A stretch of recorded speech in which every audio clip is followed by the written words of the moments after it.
သူတို့တွေဘလို့အိတ်ဆက်အနားယူကြလဲရိတ်ချန်လေးတွေဘလို့ပုံစံနဲ့အိတ်တက်ကြလဲဆိုတာကျွန်တော်လေးလာကြည့်အောင်လားဗျကဲအဲ့တော့ပထမအဆုံးလေးလာမှာတော့ဆင်ပါ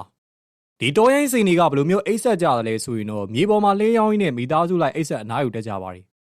နောက်တစ်ယောက်ကတော့ပန်နာနီလေးတွေပဲဖြစ်ပါရီသူတို့တွေကတော့တက်ကိုင်းပေါ်မှာထိုင်ရင်းနဲ့ရှီရလက်နဲ့ချောင်းကိုတွဲလောင်းချကတေးတမောအနားယူတွေရှိပါရီကြီးမားလာတဲ့တတဝါကြီးတွေဖြစ်ကြတဲ့ဝေးလာငါးတွေကတော့ရေထဲမှာဒီဒေါင်လိုက်အနေထားအောင်မှာသူတို့ရဲ့မျက်လုံးတွေကိုမှိတ်ထားပြီးတော့အိတ်ဆက်တက်ကြပါရီလေပင်အရန်ရှိတဲ့တက်ကလအုပ်ကြီးတွေကတော့သူတို့ရဲ့လေပင်ရှိရှိကြီးတွေကိုအရှိဘက်လှည့်ပြီးတော့လက်မောင်းပေါ်တင်အိတ်တာပဲဖြစ်ပါရီအနောက်ဘက်ကိုမျက်နှာလှည့်ပြီးတော့လေပင်အရှိကြီးကိုကြောပေါ်တင်တာပဲဖြစ်ဖြစ်ပြုတ်လုကအိတ်ဆက်လေးလည်းရှိကြပါရီဒီဂျိုးကြငှက်တွေကတော့ခြေထောက်တစ်ချောင်းထောက်ပြီးတော့မျက်နှာတွေကိုကြောပေါ်တင်ပြီးကောင်းမွန်စွာအိတ်ဆက်အနားယူလေးရှိပါရီပင်လေပြန်သီးတွေကတော့ကုန်းပေါ်မှာပဲအေးရေထဲမှာပဲအေးအိတ်တာတော်မှပြုံးစီစီမျက်နှာဘေးနဲ့တိတ်ကိုမှချစ်စရာကောင်းတဲ့ကျွန်တော်ရီစာဟောင်းလိုပါပဲခင်ဗျရေမြင့်ကြီးတွေကတော့မြေပေါ်မှာဝစ်တွားပြီးတော့အုပ်စုပဲအိတ်တက်ကြတယ်လို့ပန်နာလေးတွေကတော့တစ်ပင်ဒါမှမဟုတ်အမြင့်တနေရာမှာခြေထောက်နဲ့လက်ကလေးတွေကိုတွဲလောင်းချပြီးတော့အိတ်တက်ကြပြီးဒီဇီကွက်တွေကတော့ငှက်ဆိုပေမဲ့သူတို့ကတုံးလုံးလဲချပြီးတော့အိတ်တက်တဲ့တတ္တဝါမျိုးတွေပဲဖြစ်ပါရီ